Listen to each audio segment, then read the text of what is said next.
Welcome everyone to our webinar on psychology research in the Walden Library. This webinar is for students who are new to Walden or need a library refresher. If that sounds like you, you're in the right place. Let's get started with an overview of what we'll be covering in this session. Since we won't be able to cover everything the library has to offer, we'll be focusing on what you need to know to get started. First, we'll go through some important library research concepts you should be aware of. Then we'll cover some basics in navigating the Walden Library. Then we'll focus on finding articles for discussions and assignments, followed by other common research tasks you'll encounter in your first few courses, including finding articles by methodology, finding specific articles, and verifying a journal is peer-reviewed. And lastly, we'll wrap up with where to get help. If you would like to navigate directly to any of these particular sections, look for the table of contents in the top left of the video player. Make sure to also download the PowerPoint for more detailed information on the topics we cover in this webinar. Let's get started by going over some common library terminology we'll be using in this session and that you'll be seeing in your courses. First things first, what are you going to find in the Walden Library? The answer, everything you would find in a physical library. Journals, books, encyclopedias and handbooks, videos, magazines, and even newspapers. Because we're an academic library, most of our resources are scholarly and academic, and not what you would find in your public library or bookstore. What is unique about the Walden Library is that everything is electronic, which we'll talk about in more detail because this will influence how you search for and access all of our materials. A few other things to know. Everything we have is free to students. Even better, we don't have due dates or late fees. Something to keep in mind is that the library pays for access to these materials, so you won't find most of what we have for free online. You may come across some free articles and book chapters, but the majority of it is going to be fee-based. Whatever you do, don't pay for anything online. Search the library first, and then reach out to us if you can't find what you're looking for. You don't want to find out later that you paid for something that was available for free in the library. Let's dig a little deeper into the everything's electronic part. Because of this, you won't find our materials on bookshelves. Where you will find them is in databases. Think of a database as an electronic bookshelf. It's basically a collection of similar materials, often focused on a particular subject area. The difference is that you can search our databases at midnight, in your pajamas, sitting on your couch. Basically, we don't have to be here for you to be able to use the library. We have all kinds of databases, book databases, video databases, and what we'll be focusing on shortly, journal databases. For example, we have a database called PsycInfo that has psychology journals, a database called Education Source that has education journals, and a database called Criminal Justice Database that has, well, you probably guessed, criminal justice journals. As you start searching in the library, you'll notice that many of our databases have an EBSCO logo, some have a ProQuest logo, and then there's a few miscellaneous ones. These are the companies that we license our databases from. As you start searching in the library, you'll see that EBSCO databases all have a similar search interface, and the same is true for our ProQuest databases. Even though they look the same, remember there's different content in each. For example, PsycInfo and Education Source are both EBSCO databases. However, they search much different content, psychology journals versus education journals. In a little bit, we'll talk about a tool called Thoreau that searches all of our databases at once. One last item to cover before we jump over to the library, scholarly information. This is a big umbrella term that means any publication meant for an academic audience. It can come in a variety of formats, including journals, books, encyclopedias, videos, and you'll mostly find them in academic libraries. Peer-reviewed journals are a type of scholarly publication. Articles from these journals go through a special review process where they're evaluated by experts in that field.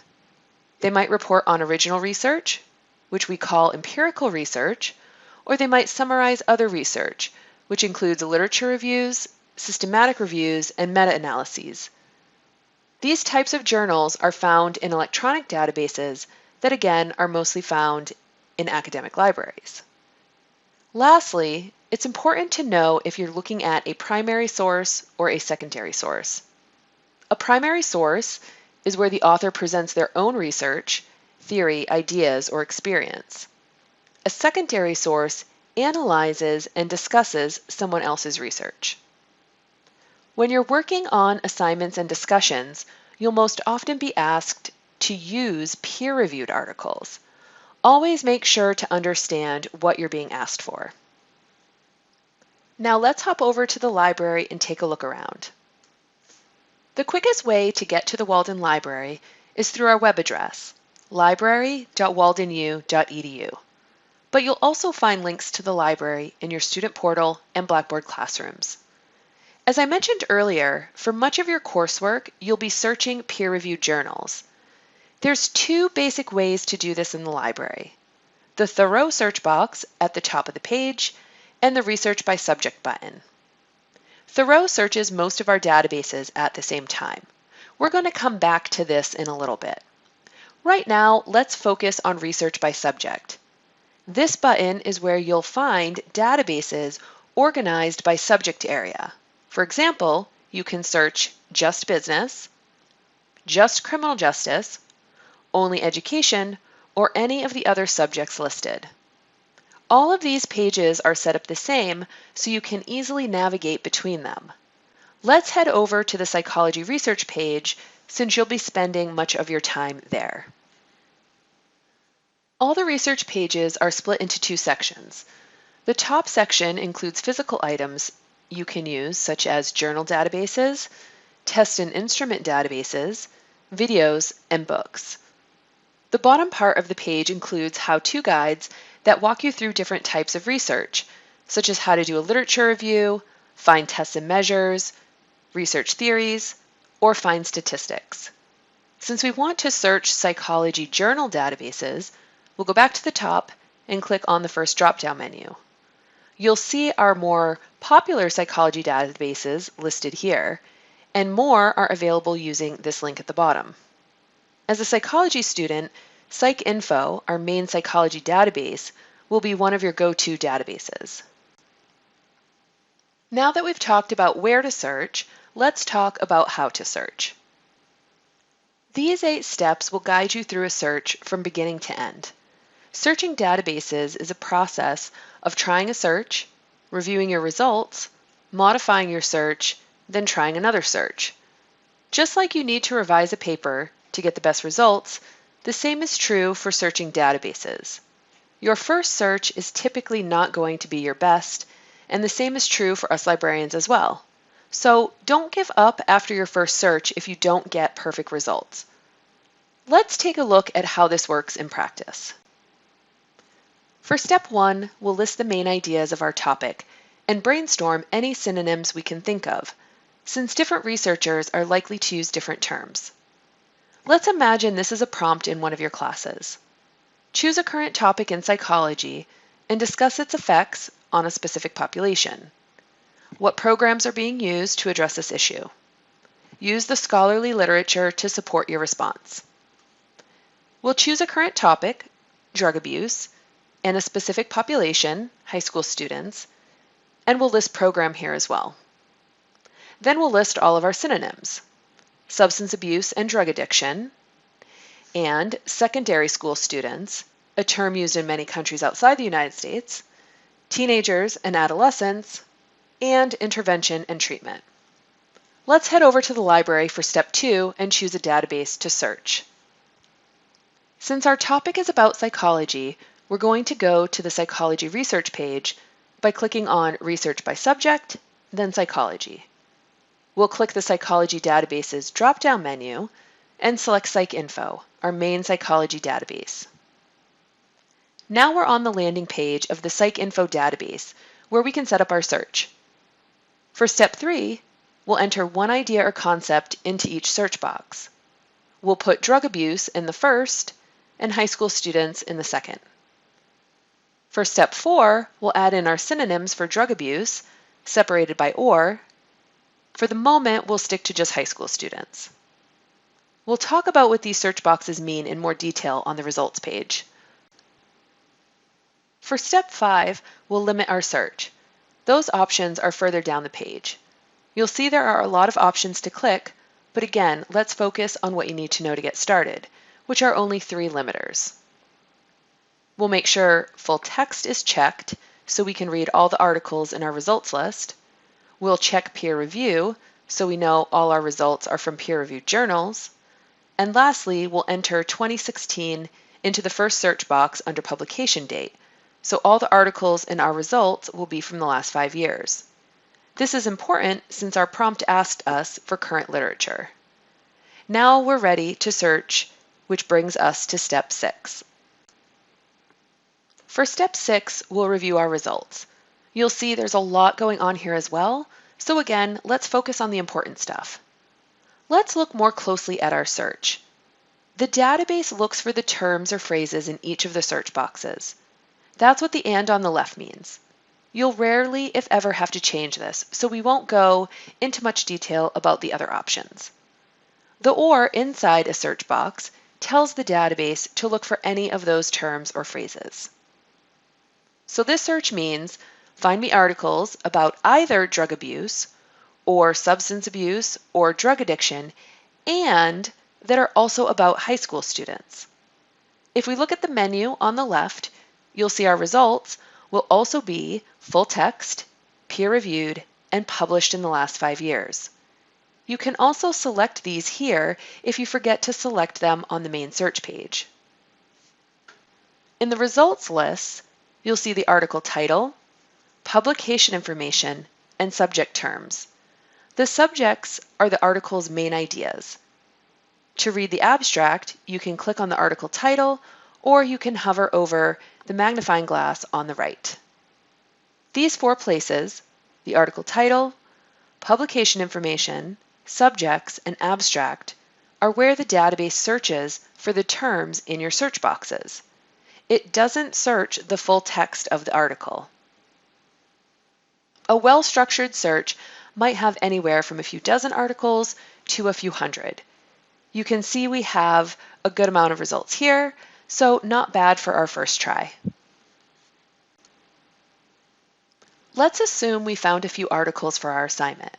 For step 7, we'll get the full text. One way to get the full text is by clicking the PDF or HTML link. You can see the first article in our results has a PDF link. The other way to access full text is through the Find It Walden button. This button means the full text of the article lives in another database. Find It Walden links you to that other database. There are a few things that can happen when using the Find It Walden button. Ideally, it will bring you directly to the full text article. It may also bring you to a list of databases where the full text is available. Let's find an article that does this. Let's try this article.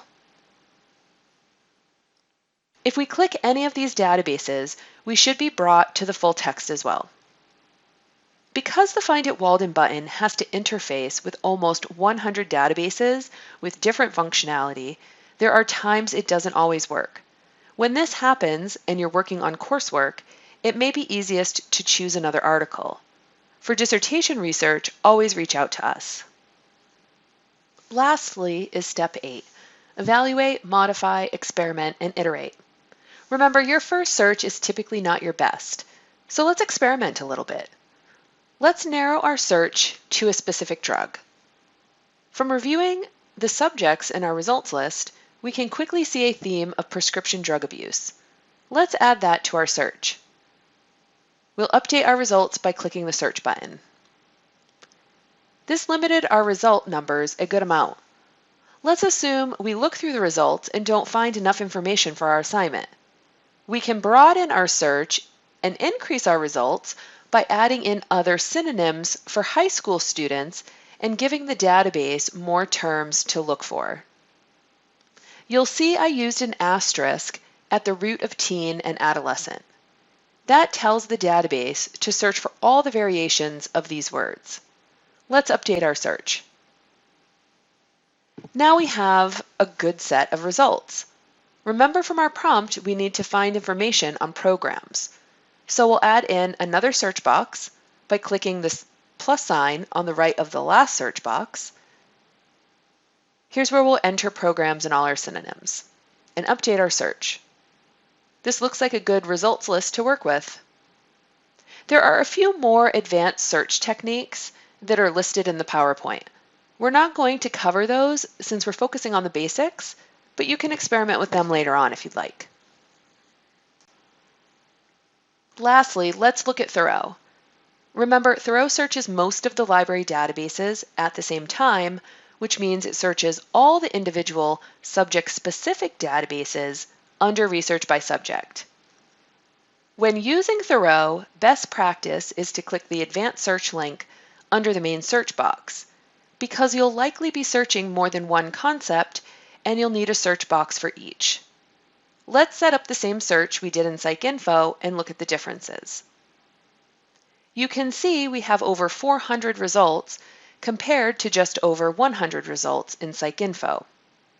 So it's quite possible we could have started our search in Thoreau and found what we were looking for. You would have had to browse through more results, and since they're coming from other disciplines like education, criminal justice, and the health sciences, for example, you may have encountered a lot more off-topic results than if you were to just search PsycInfo. As I scroll through my list, I can see a lot of my results are from education databases. I can see all the databases my results are coming from by scrolling to the bottom of the blue menu on the left and clicking the Databases drop-down menu.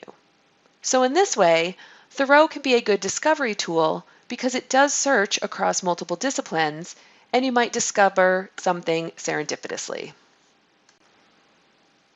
Now that we have the basics of database searching down, let's talk about a few other research tasks that you'll encounter in your coursework.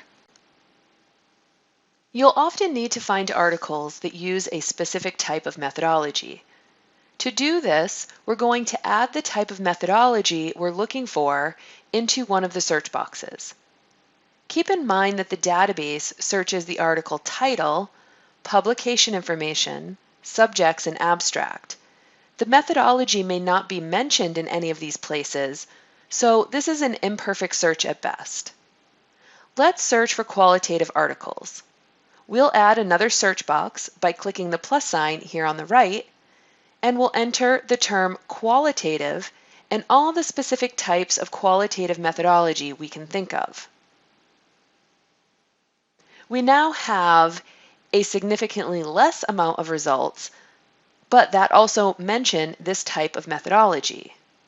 To ensure an article actually uses that type of methodology, make sure to review the methods section closely.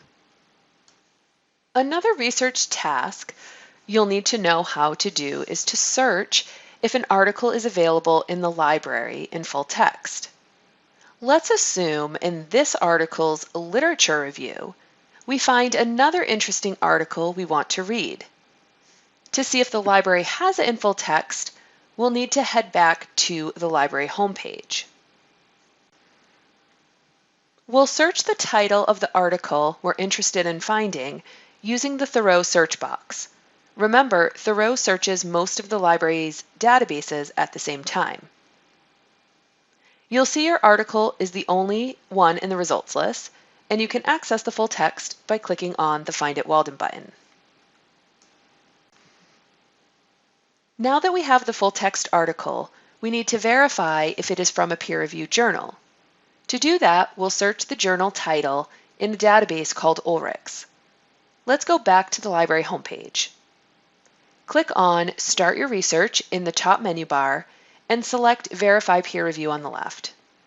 Ulrichs is a database of information about journals. It doesn't have actual journal articles in it. We'll enter the journal title in the search box. In our results list, we can see the journal listed. Don't worry so much if it has multiple entries. What we're looking for is a little referee jacket next to the journal. Refereed is another way to indicate peer review. so we can see this journal is in fact peer-reviewed. Now that you're ready to start using the library for your coursework, let's talk about how to reach out for help if you get stuck. When all else fails, ask a librarian.